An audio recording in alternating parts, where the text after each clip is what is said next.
ఉదయకాల ప్రసారానికి మిమ్మల్ని ఆహ్వానిస్తున్నాం. ఈ ఉదయకాలమున ప్రభు మనతో మాట్లాడినట్లుగా ప్రార్థనాపూర్వకంగా దేవుని యొక్క వాక్యంలోకి వెళ్దాం. మా స్తుతులకు ఆధారభూతుడు అయిన పరమ తండ్రి, ఈ ఉదయ కాలమున నీ కృప చేత మరలా ఒక్కసారి ఇలాగూ నీ వాక్యమును వినుటకు మాకు అనుగ్రహించిన కృపను బట్టి వందనాలు తండ్రి. నీ వాక్యము చేత ప్రతిదినము మమ్మల్ని ఆశీర్వదిస్తూ నడిపిస్తున్న నీ కృపకు స్తోత్రములు చెల్లించుకుంటున్నాం. ఈ ఉదయకాల సమయమున కార్యక్రమం ఆయన వీక్షిస్తున్న ప్రతి ఒక్కరితో మాట్లాడి దేవా, నీ యొక్క వాక్యములో ఉన్న సత్యముల ద్వారాగా ఆశీర్వదించమని యేసు పరిశుద్ధ నామమున అడిగి వేడుకుంటున్నాను పరమ తండ్రి, ఆమేన్. ఈ ఉదయకాలపు వాక్య భాగము యోహాను సువార్త 12వ అధ్యాయము 20వ వచనము నుండి 23వ వచనం వరకున్న వాక్య భాగమును చదువుకుందాం.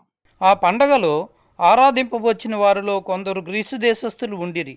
వారు గలిలయలోని బేత్సాయిదా వాడైన ఫిలిప్పునొద్దకు వచ్చి, అయ్యా, మేము యేసుని చూడగోరుచున్నామని అతనితో చెప్పగా, ఫిలిప్పు వచ్చి ఆంద్రేయతో చెప్పెను. ఆంద్రేయు ఫిలిప్పును వచ్చి యేసుతో చెప్పిరి. అందుకు యేసు వారితో ఇట్లెను, మనిషి కుమారుడు మహిమ పొందవలసిన గడియ వచ్చి ఉన్నది. కొందరు గ్రీకు దేశస్థులు దేవుని ఆలయమున ఆరాధించేదానికి వారు పాల్గొనేదానికి వచ్చినారు. వారు యేసు ప్రభుని చూడాలా అని ఆశించి అక్కడ ఉన్న ఫిలిప్పు యొద్దకు వెళ్ళి, మమ్మల్ని యేసుని యొద్దకు తీసుకొని వెళ్ళమని అడగటం చూడగలము. ఫిలిప్పు వెంటనే ఆంద్రేయ దగ్గరకు, ఆ తరువాత ఆంద్రేయ ఫిలిప్పు యేసు ప్రభు యొద్దకు వారిని తీసుకొని వెళ్ళే కార్యం మనం చూస్తూ ఉన్నాం. ఫిలిప్పు నేరుగా యేసు ప్రభు దగ్గరికి వెళ్ళలేకపోవటం ఏమైనా కారణం ఉండవచ్చు, కానీ ఆంద్రేయను అడిగిన వెంటనే ఆయన ధైర్యముగాను యేసు ప్రభువుని వారికి పరిచయము చేయాలని ఆశించిన దాన్ని బట్టి వారిని యేసు ప్రభు యొద్దకు నడిపించే ఒక కార్యమును చూడగలము. ఇది ఎలా ఉందంటే, కోతకు పంట సిద్ధముగా ఉన్నప్పుడు పనివారిని సిద్ధపరిచి ఆ స్థలమునకు చేర్చే ఒక కార్యమును సూచిస్తూ ఉన్నది. ఈ ఉదయ కాలమున అనేక సార్లు మన యొద్దకు అన్యులు వస్తూ ఉంటారు. యేసు ప్రభుని ఎరుగని వారు వస్తారు. మేము యేసు ప్రభుని గురించి తెలుసుకోవాలి, ఆయన ప్రేమ కలిగిన వాడంట, ఆయన అనేకులను బాగు చేసిన వాడు, అనేకులకు రక్షణ ఇచ్చిన వాడు, వ్యాధిగ్రస్తులను బాగు చేసిన వ్యక్తి అని అనేక సార్లు నీ వద్దకు వచ్చి యేసు ప్రభుని గురించి అడిగినప్పుడు నీవు వారికి యేసు ప్రభుని పరిచయము చేయగలుగుచున్నావా? ప్రభు ఈ ప్రశ్నను నీ ముందు ఉంచుతూ ఉన్నాడు. నీవు యేసు ప్రభుని పరిచయము చేయగలిగినట్లయితే, ప్రభు ఇలాంటి వాడు, ప్రేమామయుడు, పాపుల కోసము ప్రాణం ఇచ్చిన వాడు, నిన్ను రక్షించేదాని కోసము సమస్తమును విడిచిపెట్టి పరలోకం నుండి భూమికి దిగి వచ్చిన వాడు, నీకు నిత్య జీవం ఇవ్వటకై తన్ను తాను బలిగా అర్పించుకున్నవాడు, నీ జీవితంలో మార్చగలడు అని వారికి యేసు ప్రభుని పరిచయము చేస్తున్నావా? లేక నీ యొద్దకు వచ్చినప్పుడు నేనేం చేయాలో నాకు తెలియలేదని పక్కనున్న వ్యక్తి దగ్గరికి తీసుకొని వెళ్ళి, ఈయన మీకు నాకన్నా బాగా చెప్పగలడని పరిచయం చేసే ఒక పరిస్థితిలో ఉన్నారు. ఇక్కడ ఫిలిప్పు చేసిన కార్యము మనకించుమించు అలాగనే ఉన్నది. యేసు ప్రభువుని చూడాలన్న వెంటనే ఆయన యేసు ప్రభు దగ్గర నేరుగా వారిని తీసుకొని వెళ్ళలేదు, కానీ నాకన్నా యేసు ప్రభుకు సన్నిహితుడిగా ఉన్న ఒక వ్యక్తి ఉన్నాడు అన్న రీతిగా ఆంద్రేయ దగ్గరకు ఆయన తీసుకొని వెళ్ళే కార్యం చూస్తూ ఉన్నాం. ఈ ఉదయ కాలమున ఆంద్రేయ అలాగా దేవునికి సమీపముగా ఉంటూ ఇతరులను ఆయన యొద్దకు నడిపించేదానికి ప్రయత్నించిన వారిగా మనము ఉండాలని ప్రభు ఆశిస్తూ ఉన్నాడు. ఎందరో నిజ దేవుణ్ణి తెలుసుకొనలేక యేసు ప్రభుని గురించి విన్నప్పటికీ ఇంకనూ ఆయనను గురించి తెలుసుకోవాలని ఆశిస్తూ ఇటు అటు తిరుగుతూ ఉంటే, ఆయనను గురించి తెలుసుకున్న నీవు ఎలాగూ యేసు ప్రభుని ఇతరులకు పరిచయము చేస్తూ ఉన్నావు? ఎలాగూ వారిని దేవుని యొద్దకు నడిపిస్తున్నావు?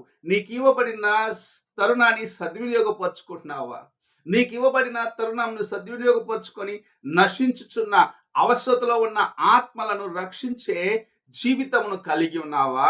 లేక ఎవరైనా అడిగినప్పుడు వెనుకంజ వేసే జీవితము నీలో ఉన్నదా?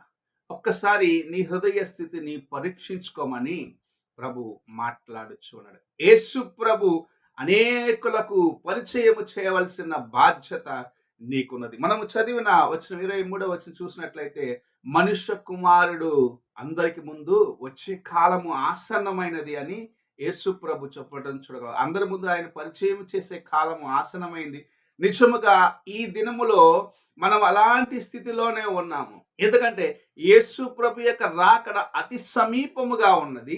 ఇంకను ఎరుగక, అనగా యేసు ప్రభుని ఎరుగక మరణము వైపు వెళ్ళేవారు కోట్లాది మంది ఉన్నారు.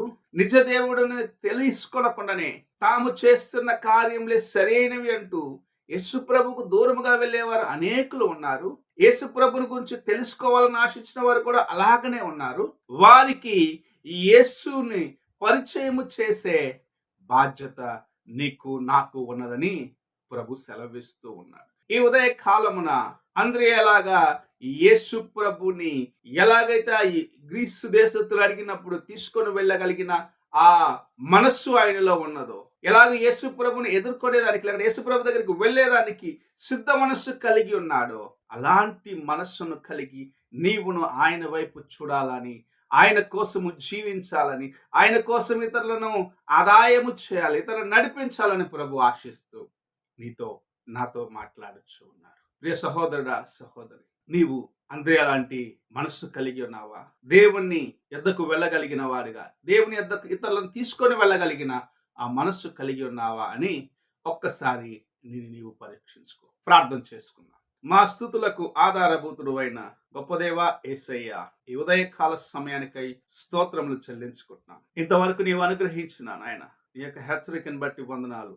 మేము నాయన నీ యొద్దకు ఇతరులను నాయన తీసుకొని రాగలిగేదానికి, లేక నిన్ను పరిచయం చేయగలిగేదానికి, నిన్ను గురించి తెలియపరచగలిగే మెట్టుకు నాయన ఎదగక ఇంకా అనేకలకు నాయన ఆటంకముగా ఉన్నామని గ్రహించుకుంటున్నాం. ఈ ఉదయకాల సమయమున మా జీవితంలో నాయన నీ కృపను దయచేయండి. నేను నాయన ఇతరులను నీ యొద్దకు తీసుకొని వచ్చేదానికి, నీ నామాన్ని నాయన ఇతరులకు ప్రకటించేదానికి, ఇతరులకు తెలియపరిచేదానికి, అవసరతలో ఉన్న ఆత్మలను నీ చెంతకు చేర్చేదానికి దేవా నీ కృపను సంపాదించుకొని నీ వైపు చూసి నడిచేదానికి సహాయము చేయమని యేసు పరిశుద్ధ నామమున అడిగి వేడుకుంటున్నాను పరమ తండ్రి, ఆమేన్. తండ్రి అయిన దేవుని ప్రేమ, కుమారుడైన క్రీస్తు కృప, ఆదరణకర్త అయిన పరిశుద్ధాత్మిక సహవాసము ఎప్పుడును ఎల్లప్పుడూ తోడయండి సదాకాలము నడిపించును గాక. ఆమేన్.